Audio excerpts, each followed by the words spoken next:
Comment faire lorsqu'on a envie de changer de vie mais qu'on ne sait pas quoi faire? Imaginez que vous savez précisément vers quoi vous avez envie d'aller, que vous vous sentez hyper excité à l'idée de réaliser ce projet, que vous en avez une vision claire et tellement attirante que rien ne pourrait vous empêcher de le faire.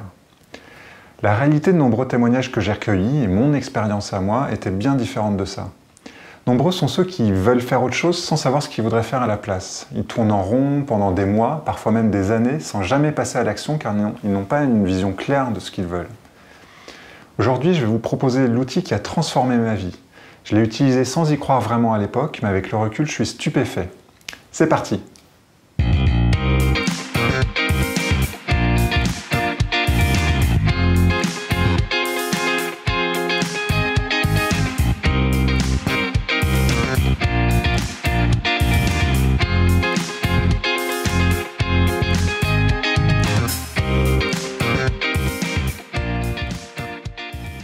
Avant d'entrer dans le vif du sujet, si vous n'êtes pas encore inscrit à ma chaîne YouTube, je vous invite à le faire dès maintenant en cliquant sur le lien qui doit se trouver par ici. Et si vous voulez aller plus loin sur le développement personnel, je vous invite chaleureusement à télécharger le guide « J'ai décidé d'être heureux » à l'aide du lien qui se trouve par là. Dans la vidéo précédente, nous avons vu qu'il y avait 3 clés pour un changement de cap réussi. Je vous ai parlé de mon expérience. Désormais, je vous propose de commencer à construire votre projet de vie. Pour ce faire, je vais vous parler du processus créatif que Walt Disney a mis en place pour favoriser le travail de ses équipes. Il a compris qu'il était fondamental de pouvoir se mettre dans 3 postures différentes. La première, c'est la posture du rêveur. C'est l'endroit où tout est possible. C'est un peu la posture de l'enfant qui peut imaginer tout et n'importe quoi sans aucun filtre. La deuxième, c'est la posture du réaliste. C'est un endroit où on va identifier quelles sont les étapes à mettre en place pour réaliser le projet, combien ça coûterait, quel agenda ça demanderait. La troisième posture, c'est la posture du critique. C'est celui qui va pouvoir comparer les estimations qui ont été faites par le passé avec les capacités financières et les capacités en termes d'agenda, par exemple. Walt Disney a compris qu'il était fondamental de créer des environnements qui soient propices à l'intégration de ces différentes postures. C'est pour ça que, dans la posture du critique, il a créé une salle qui était en sous-sol, surchauffée, un peu sombre, dans laquelle on n'avait pas envie de rester.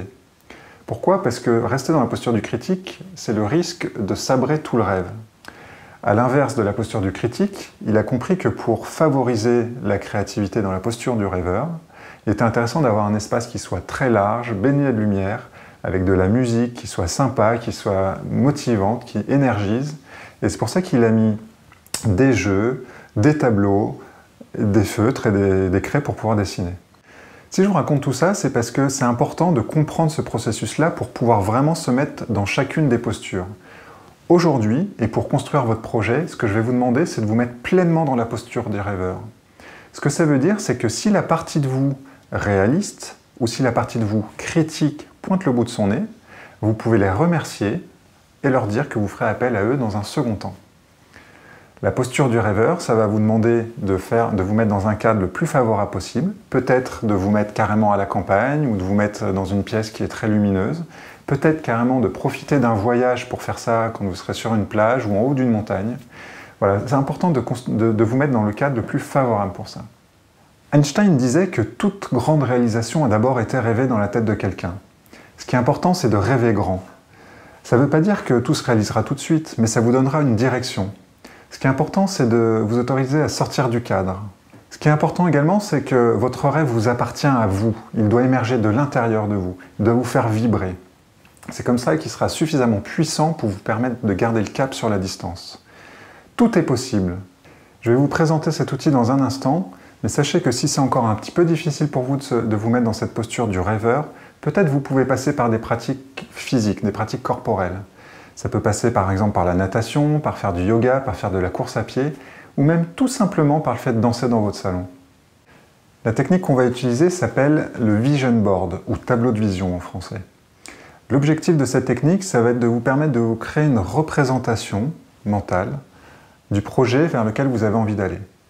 L'objectif, dans cette technique-là, c'est de le faire de manière complètement spontanée et que ça vienne vraiment de l'intérieur de vous. Pour ce faire, ce qu'on va faire, c'est qu'on va utiliser des magazines. J'en ai une pile ici avec moi.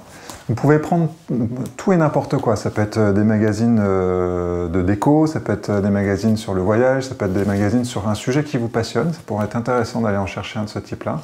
Ou ça peut être plus simplement des catalogues de tout et de rien. L'objectif, c'est qu'il puisse y avoir un éventail large d'images qui vont vous intéresser. La deuxième chose qu'il va vous falloir, c'est une bonne paire de ciseaux et également un tube de colle.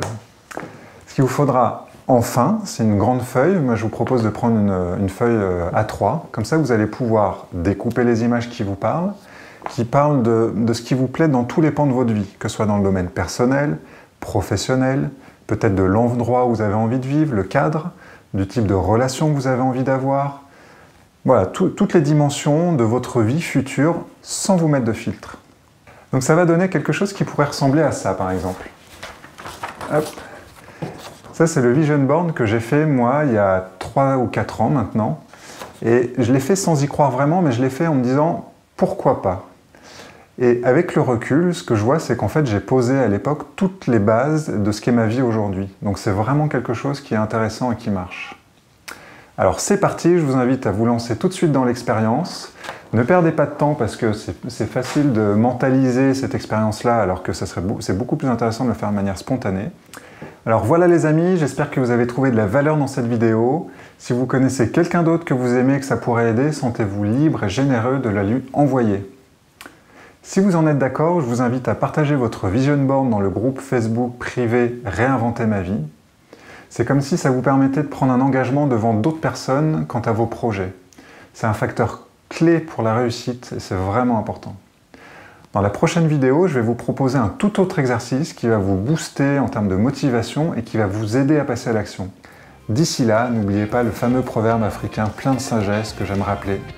Peu importe ce que tu décideras de faire, assure-toi que cela te rende heureux.